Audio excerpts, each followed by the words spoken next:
Thank you for joining us. Today we have a profile of the services offered by the Vermont Department of Health within the Brattleboro office. And joining us today is the new District Director for the Department of Health, Prudence McKinney, as well as Amanda Pizzolo, Susan Rand, and Megan Line. Thank you all for being with us today. And I know that, Prudence, you were just named the position a few months ago, and were you surprised at the wealth and breadth of services that the Department of Health provides locally? Yes, Tim, I was very surprised at the extent of the services of the Vermont Department of Health. You know, we're a statewide health department with 12 district offices, and I'm District Director for the Brattleboro District Office.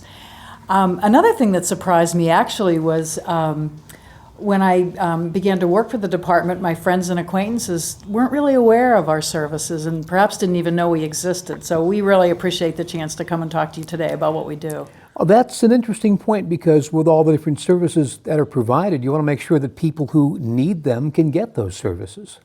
That's absolutely true. And in fact, I want to take a look at some of these services today. Amanda is the Maternal Child Health Coordinator.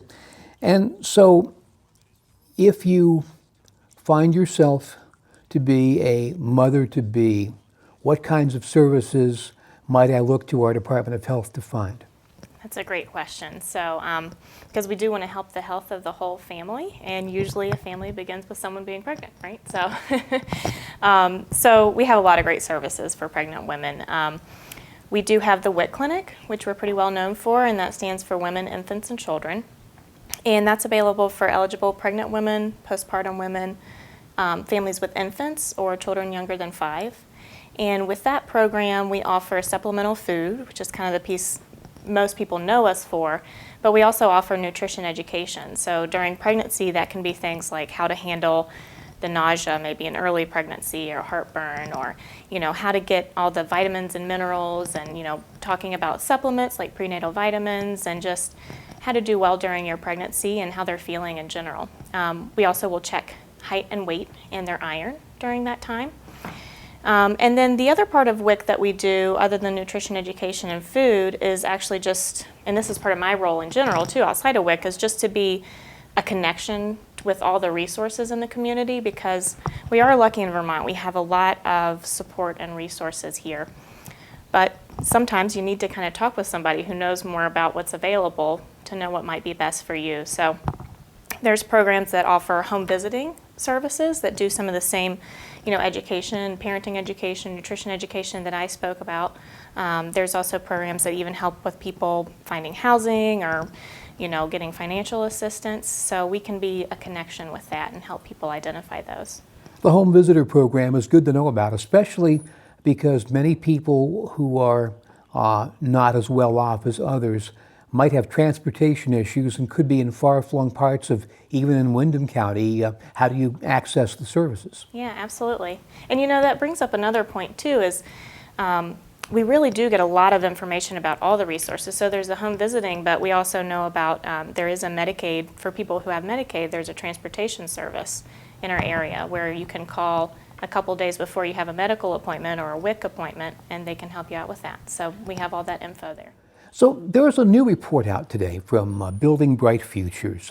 The group had said that while Vermont's rate of prenatal care was very good, Windham County was a little behind the curve as opposed to the rest of the state.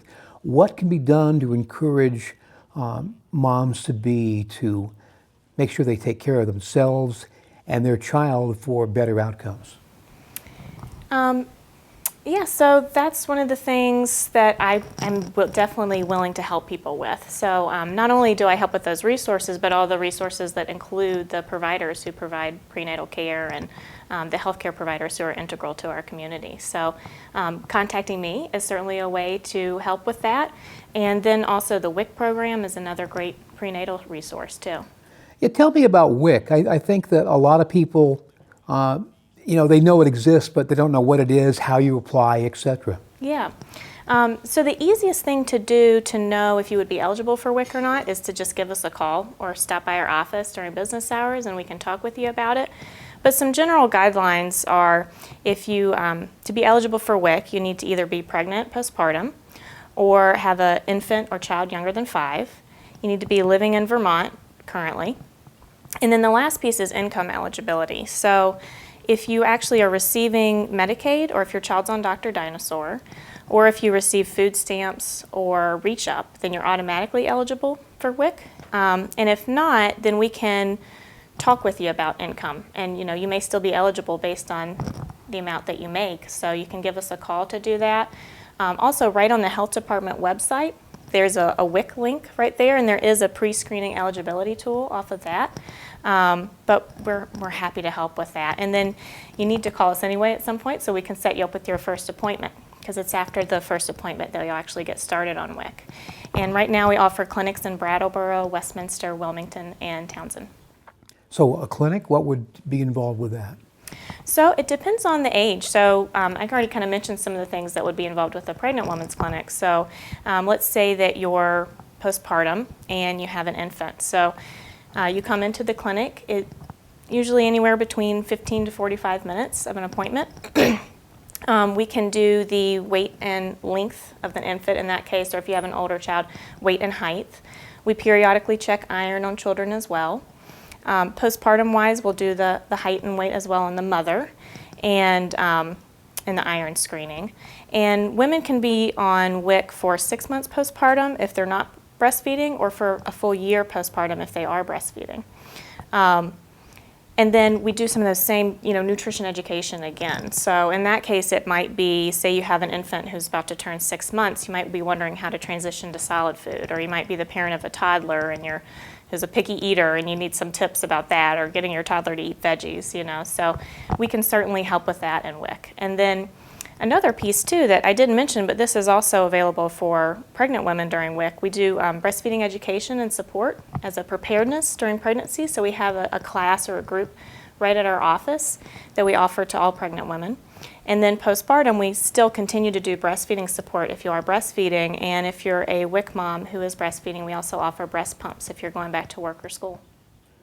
Such a nice idea, and of late I have a couple of grandchildren aged 2 and 4, actually great-grandchildren aged 2 and 4. One will eat everything and the other's a picky eater. Any advice there?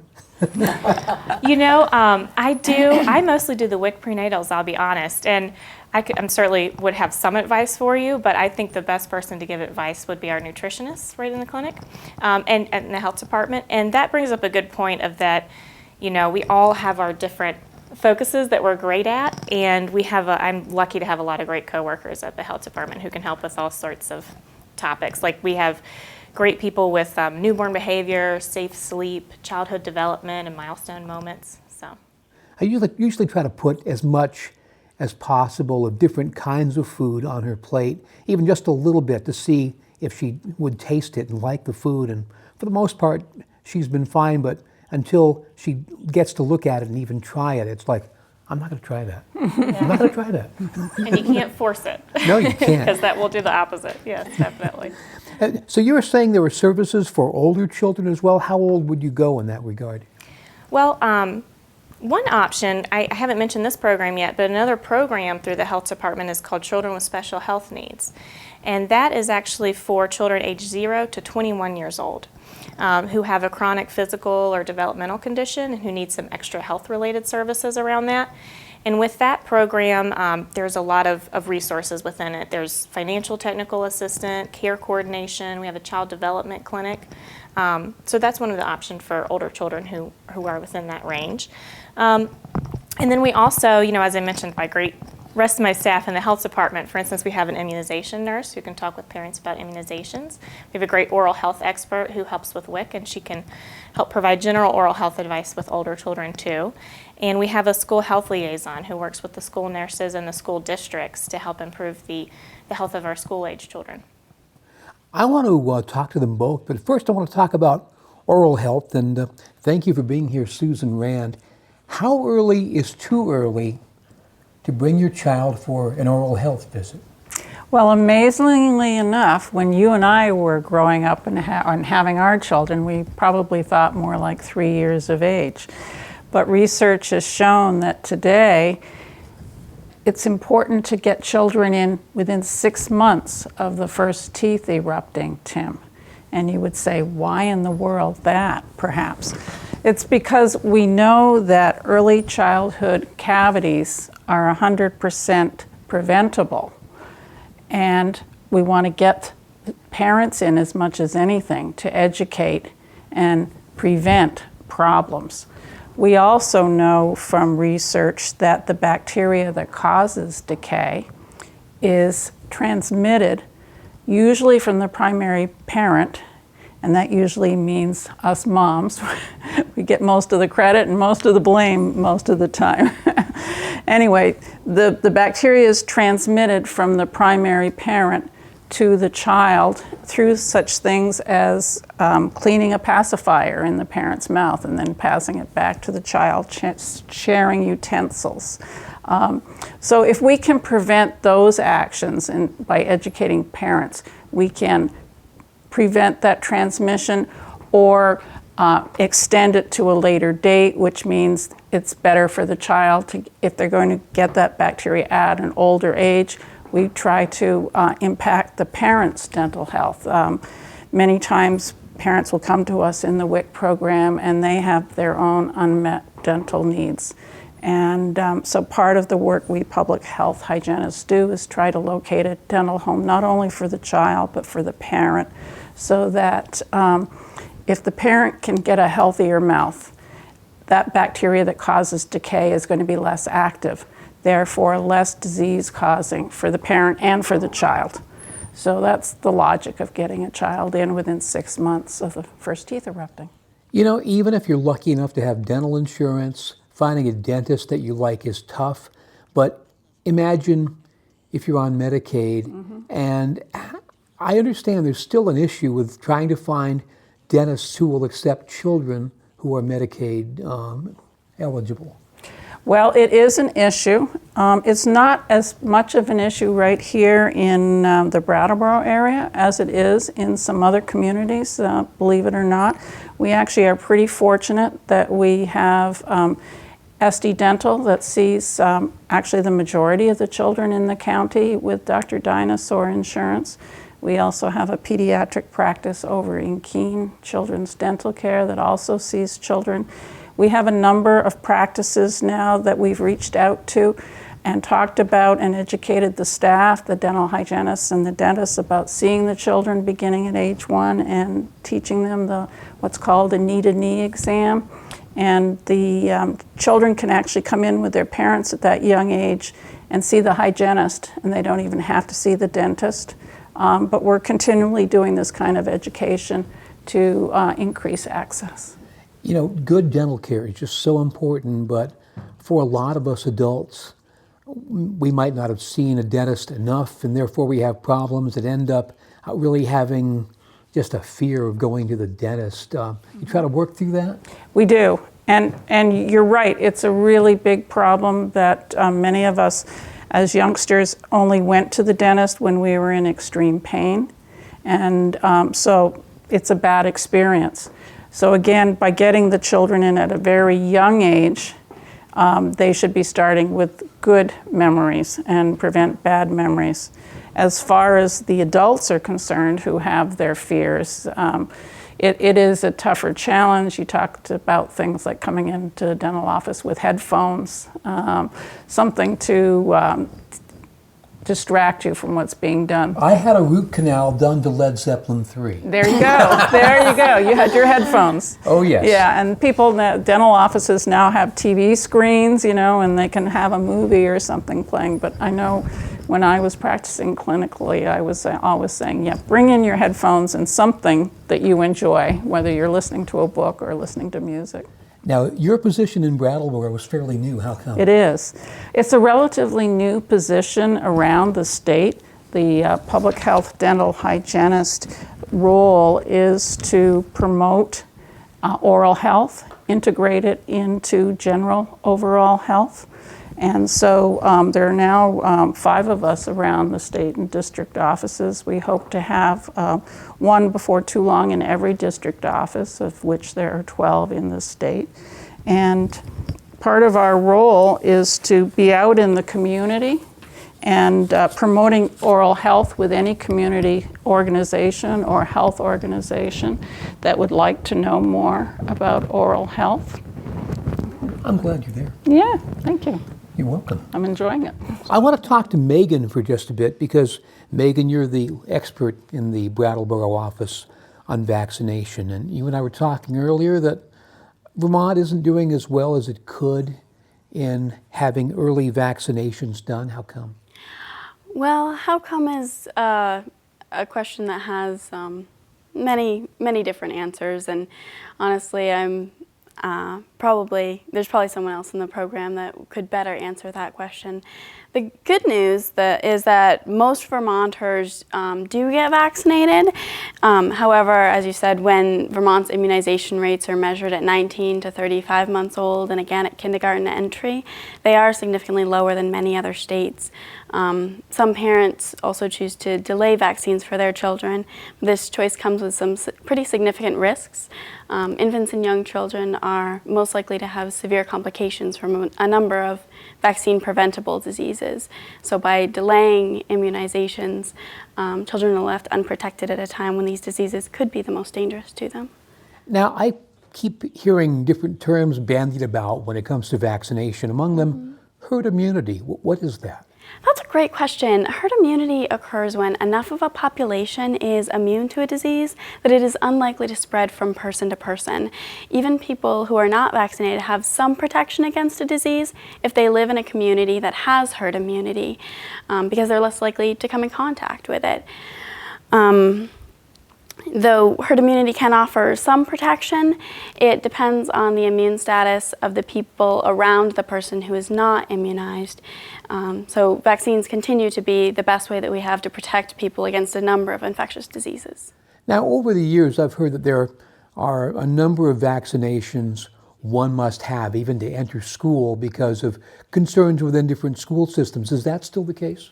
It is, yes. Though there is, in Vermont, people can get exemptions. There's a medical exemption if a child can't be vaccinated for medical reasons, and then there are also philosophic and religious exemptions. And so we hear a lot about different outbreaks of things that, gosh, even when I was a child, you thought almost were eradicated in the U.S. Things like measles. Could this sort of thing happen here? It could, even though statewide by 7th grade, 97.3% of students have received the recommended 2 doses of the MMR vaccine. People who are not vaccinated tend to live in the same communities and go to the same schools, and this puts them at a higher risk for outbreaks. The vaccination rates in some schools are especially concerning. In Windham County, there are 6 public and 6 private schools in which the MMR vaccination rate is below the 92 to 94% necessary to prevent measles outbreaks. This means that in those 12 schools, it is more likely that one student with measles could start an outbreak. The MMR vaccine is a very safe and effective vaccine, and I really hope the media attention measles has received recently will help improve our local immunization rates. You know, there's a lot of information available on the internet. Some of it's great, some of it's garbage. How do we tell it apart? That's a good question. It really, my recommendation would be to pick your source carefully. Make sure that you choose a source for your information that is thoroughly vetted. There are some sources like the CDC website and the healthvermont.gov website, which have great information, but they're a little harder to navigate. My best recommendation for parents looking for immunization information is to go to itsokaytoaskvt.org, and that's a website that was developed by the Vermont Department of Health. It's very user-friendly, it's geared towards parents, and it's a little bit unique in the fact that parents can ask Vermont nurses and doctors questions about immunization through this site and get their questions answered. The facts that parents can learn through this site will hopefully give them the confidence to immunize their children. And what can parents do to get assurances that they're up to date with all their child's vaccines, or if they can't get them from their family practitioner, what should they do? Well, if they want to make sure that their child is up to date, the best thing to do, or to get them up to date, the best thing to do is to talk to their child's healthcare provider. If their provider does not offer all of the vaccines that are recommended by the CDC, then the Brattleboro District Office actually offers monthly immunization clinics to Vermont residents who don't have access to vaccines. And this includes, like you said, people whose doctors don't offer all vaccines, as well as people who can't afford vaccines at their doctor's office. And we offer the full schedule of vaccines for people up to 18 years old. It's completely free. And for people who are 19 and over, we offer a select few vaccines. If people are wondering if they could get vaccinated at the Vermont Department of Health, they should give us a call and ask to speak to the immunization nurse.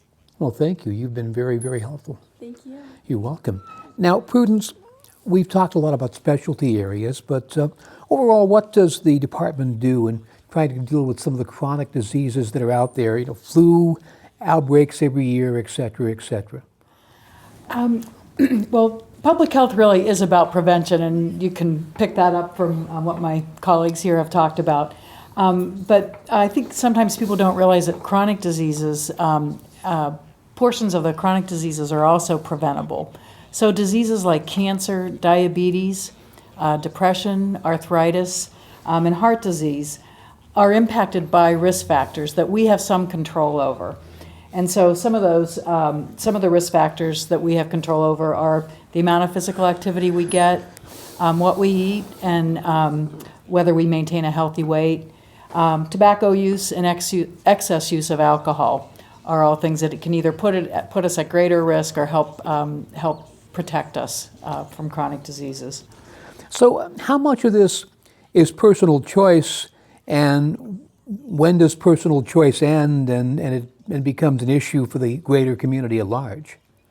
Well, I think with disease processes, it's a combination of the lifestyle choices we make, our genetics, and some of the factors of our life. If we live in substandard housing, if we don't have adequate money to buy nutritious food, things like that. So it's a combination, and what we want to do is try to educate people and encourage them to take the steps that they are able to take in order to try to improve their health. And a lot of this has to do with referring people to their physicians and encouraging them to see their physicians or nurse practitioners to get regular health screenings. And when you talk about screenings, wasn't that long ago that you brought up the word cancer? It was a death sentence. Now it doesn't seem that way. It's still serious, but certainly the earlier you catch it, the more treatable it is. That is absolutely true. And cancer is the leading cause of death in Vermont. Still? It is still, yes. The highest incidence for women is breast cancer, and for men is prostate cancer. And then the next highest types for both men and women are lung cancer and colorectal cancer. And again, these lifestyle decisions are somewhat linked to cancer incidence. And of course, we all know that tobacco is the leading cause of preventable death. And so we do a lot of outreach to Vermont residents about stopping smoking. Tobacco use is actually one of the public health victories that in the last 20 years because the number of smokers has decreased so significantly. But there's still about 16% of Windham County residents who smoke. So we have an 802quits.com program, and there's a quit line you can call, 800-QUIT-NOW. So it's a tough addiction, but there is support and help to try to help you get over it. And what about alcohol consumption? I was talking with somebody today who brought me back to the 60s and remembered there was a time when Brattleboro had the highest per capita number of bars in the state. I bet that was because of the drinking age was 18 then, wasn't it? Well, before the drinking age became 18, and in fact, a lot of people were getting off shift at the various manufacturing plants, and Elliott Street, among others, had many more establishments than it does today. Well, most adults who drink alcoholic beverages actually consume a safe amount or a healthy amount. But for others, unsafe drinking patterns really do increase their risk for injury, illness, and alcohol problems down the road. So, one thing that we try to educate people about is that to understand what is reasonable drinking if you choose to drink and what is at-risk drinking. And if you are drinking for a woman more than 1 drink a day or 7 drinks a week, or for men 2 drinks a day or 14 drinks a week, then you should really take a look at the quantity that you're drinking. You could be entering into a situation where you're drinking at risk. And I also want to add that that all drinks. I want to say that all drinks are not created equal, and the amount of liquor in your glass doesn't necessarily relate to the amount of alcohol. So you have to watch, like some of these great locally brewed or micro brews around Vermont that are so tasty. They can also be really high alcohol. So you have to pay attention to the quantity of alcohol you're consuming. And it brings in the social question too, because certainly nowadays, even 1 drink might put someone with the right set of circumstances over the limit to be considered intoxicated. That's right. And there are certain people that certainly shouldn't be drinking at all. If you can't drink in moderation, you shouldn't drink at all. If you're thinking about getting pregnant or are pregnant, no drinking is a safe limit. Obviously, children and adolescents shouldn't drink. If you're taking medicine or you're operating machinery, you should not be consuming alcohol. So those are important things to remember as well. Seems like we've touched on a lot of very important issues. What can people do if they want to continue the conversation on? That's another good question. Our number, I think, is probably scrolling in front of the screen, and so we really encourage people to call our office. We've got a variety of health professionals, including we have a prevention consultant. We've got great resources to refer people to. And so we just really encourage you to reach out to us, contact us, and we'll put you through to the right person who can have a conversation with you or get you in touch with someone else. Well, we'd like to thank both you and your cohorts here for giving us the lowdown on all this. Thank you, Tim. It was a pleasure. Again, our guests have been Prudence McKinney, Amanda Pizzolo, Susan Rand, and Megan Line from the Vermont Department of Health Brattleboro office. Your health may be a matter of choice, but the choices are a lot easier than they used to be, and they're here to help. Thank you for listening.